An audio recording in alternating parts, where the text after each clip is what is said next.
una visión oscura de la sociedad.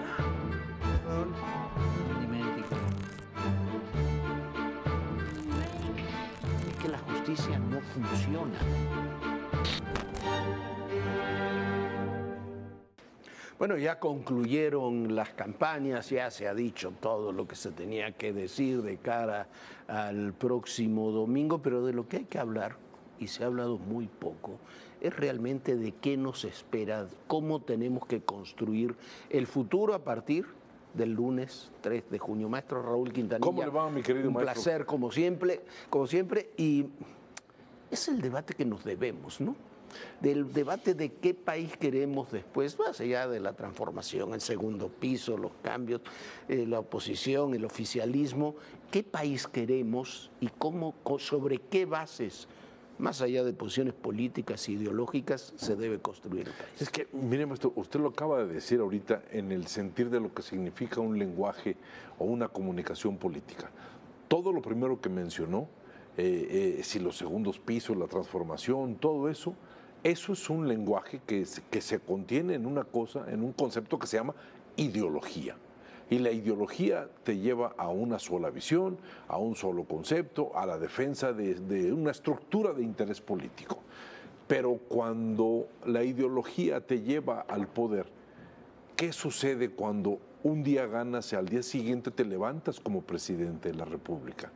Ahí tienes que cambiar de lenguaje, cambiar de visión, cambiar de sentido de escucha, porque ya respondes no solamente a los niveles de los contrincantes y a cómo estaba de alguna manera condicionado y cómo se condicionaron nuestras campañas, que era un absoluto, uno sí y otro no, o sea, era imposible una dialogación. Una polarización absoluta. Y nunca escuchamos una dialogación, nunca escuchamos un proceso donde se pudiera hablar de un país.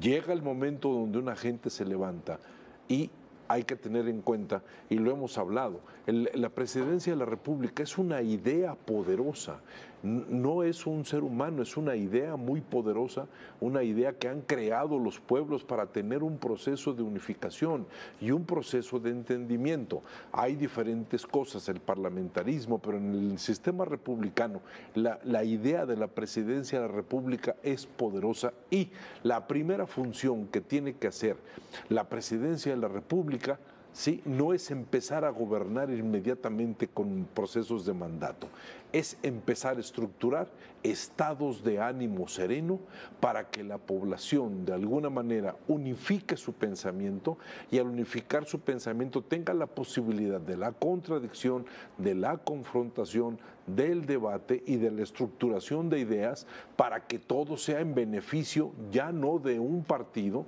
sino de un país. Así debería ser, pero los populismos de derecha y de izquierda en los últimos años lo que han hecho, lo hemos vivido en México, es exacerbar continuamente a la población.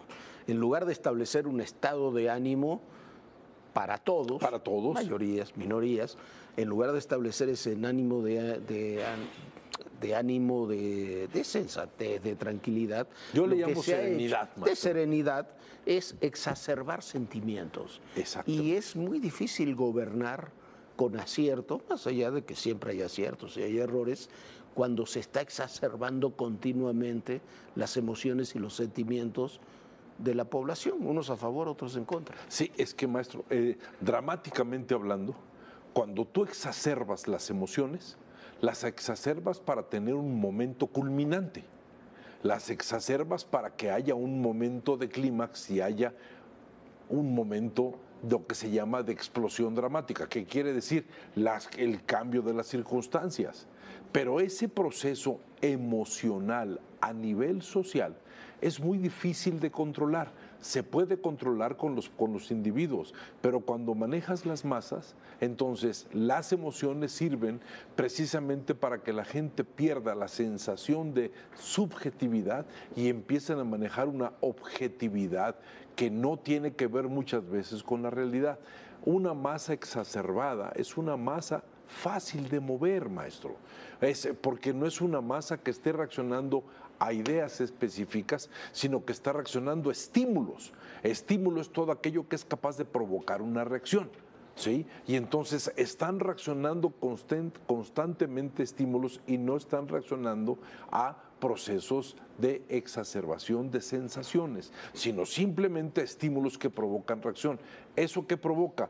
Cuando el estímulo provoca una reacción, provoca emociones explosivas. En muy pocos casos las emociones tienden a ser emociones serenas y emociones controladas, porque eso depende de las unidades individuales que son los seres humanos. La democracia se puede perder por un voto. Uno puede perder por un voto, pero en el momento en que pierdo por un voto, la necesidad de entendimiento de la democracia es respetar la decisión de la mayoría y no es marcar quiénes son mayoría y quiénes son minoría. No, y aquello de que nadie gana todo en una elección, nadie debe ganar todo, ni nadie debe perder todo, tiene que ser un principio válido también para eso. ¿No? Al fin de cuentas, eso es lo que se llama leyes de compensación. Esta ley de la compensación es lo que provoca unidades serenas, unidades que tengan el punto de equilibrio necesario para poderse seguir desarrollando. Cuando el individuo pierde la capacidad de la compensación, pierde el equilibrio y automáticamente entra en ansiedades o entra en angustias. Y por eso es el justo medio que hablaban los clásicos desde mucho tiempo antes y ahora se maneja como ley de compensación. Lo que sucede también es que tanto en el oficialismo como en la oposición hay posiciones extremas que viven y se alimentan de la confrontación y terminan devorándose, vamos a llamar de alguna forma, a los sectores más moderados de las dos corrientes. ¿Para qué sirve el voto? Humberto Eco decía que los seres humanos tienen tres características: entender, sentir y corregir. Y para mí, una votación es un principio de corrección, pero no porque algo haya estado mal, porque no podemos llegar con esa idea. Llegamos con la idea de corregir para marcar rumbos completamente nuevos, porque todo lo que sucede en la existencia necesita cambio, necesita renovación, necesita no le corrección, quiero llamar, como tú le dices. Pues, mire, es que yo creo que es la gran característica de un ser humano, no es inspirarse, es saber corregir su inspiración. Entonces, hay que saber corregir para poder saber crear. Y en ese momento, la votación es el primer paso para empezar a corregir. Todo necesita corrección. No hay nada que se haga más obsoleto que las ideas en la política, porque las ideas en la política se tienen que llevar a la práctica. Y otro elemento más, con este concepto de vamos a corregir a través de una psicología positiva, una mentalidad constructiva, como se le denomina en comunicación, lo segundo que viene es un cambio de lenguaje. Se acabaron los contrincantes, se acabaron los conflictos y hay que establecer la condición de que todos los seres humanos deben luchar por un país. Yo crecí y usted lo escuchó, México es un gran proyecto de nación. ¿Cuántas veces no lo escuchamos de niños? 1000 veces. No, yo la primera vez que de lo niños, escuché de adultos. En el 68 con las Olimpiadas, en el 70, el gran proyecto de nación. ¿Sí? ¿Qué estamos esperando? Que alguien se atreva ya no a ser un gran proyecto de nación, sino se atreva a tomar las medidas necesarias para que esto sea una gran nación, que es completamente diferente. Muchas gracias. Maestro. Una visión oscura de la sociedad.